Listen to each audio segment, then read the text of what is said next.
next to it, and I'll get to decide which one I'd rather lick. How about that? Oh! Yeah. So there you have it. Golden Opulence Sundae. What do you think? Okay. You eat the ice cream, I'll eat the gold. That pretty much sums up our relationship, I think. Bar didn't seem totally impressed by the $1,000 sundae itself. I kind of like Mr. Softy better. But the serendipity experience was cool, and we certainly savored the golden opulence down to the $0 mark. And our tasting session at the diner was still going strong, where Chef Dave was treating us to a menu of foods named after people. Eggs Benedict, Cobb salad, boysenberries, Bing cherries, Cherry Garcia, Dr. Pepper. This is my favorite food named after a person, Baby Ruth candy bar. Who's Baby Ruth? Okay, well, there's a whole story.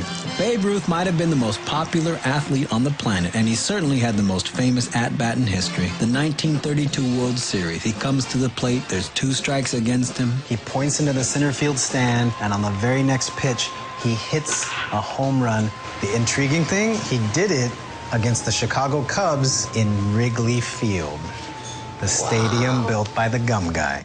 That rivalry, New York versus Chicago, is so deep-rooted it carries over into America's most popular adopted food, pizza, as in New York thin crust versus Chicago deep dish.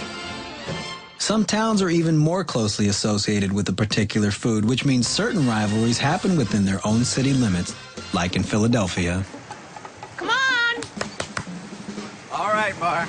Okay, we are here in South Philly at Pat's Steaks. Right across the street is Gino's Steaks. These 2 establishments have been feuding for over 70 years over who makes the better Philly cheesesteak sandwich. I always wanted to try cheesesteak. That's a roll, steak, and cheese whiz. Start, You okay?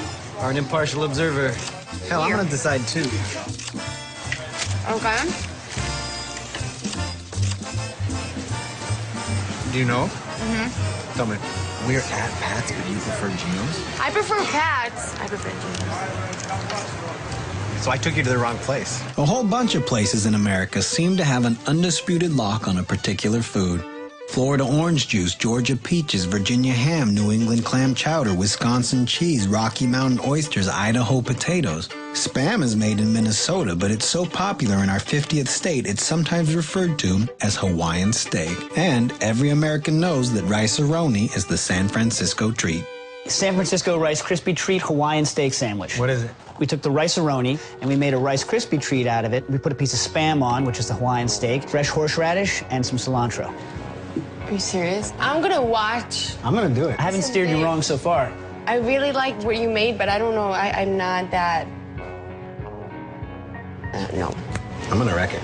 This is a weird one. It does taste good, but it takes some getting used to the idea of what's gonna happen. No, it's good. It's good? No. I'm telling you, you're gonna apologize to Dave in a second.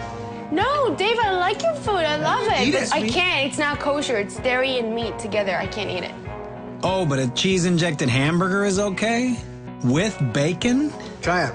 It's delicious. No, quit it. Stop. No, try it. I'm telling you. I don't want to. Well, I suppose that's fair. Bar's been a pretty good sport about American food. So far, we've sampled food from a World's Fair, food from a street corner, $1,000 sundae, juicy fruit chewing gum, foods named after people, foods named after places. But before we push away from the table, we still have one more very famous food place to visit. Buffalo, New York, birthplace of Buffalo chicken wings. In Buffalo, wherever you go, they have good wings. Would you like to look where we keep our wings? The only thing is that this is the place where they were invented. This is where we keep our wings. We ship wings all over the country overnight, every single day. You have a couple of beers and a plate of wings. There's nothing better than that. So Buffalo, the city, was named for buffalo, the animal which used to roam these parts. In fact, buffalo used to roam vast sections of America in absolutely staggering numbers. Nowadays, buffalo are kept in protected herds, like this one, a herd that has been pushed so far west, it's actually offshore. So we're not on the Great Plains. We are on Catalina Island off the coast of California, about 22 miles from Los Angeles. The buffalo came here in 1924 with a film production called The Vanishing American. They left the buffalo here. Would you eat buffalo? Yes. Really? Yes, and I have eaten buffalo. How is it? It's delicious. But there is one more appetizing fact about Catalina, and it's a biggie. You know who used to own this whole island? Who? William Wrigley Jr. The gum guy. The gum guy. Without gum, there's no buffalo on Catalina. You want some gum? Thank you. You're very welcome.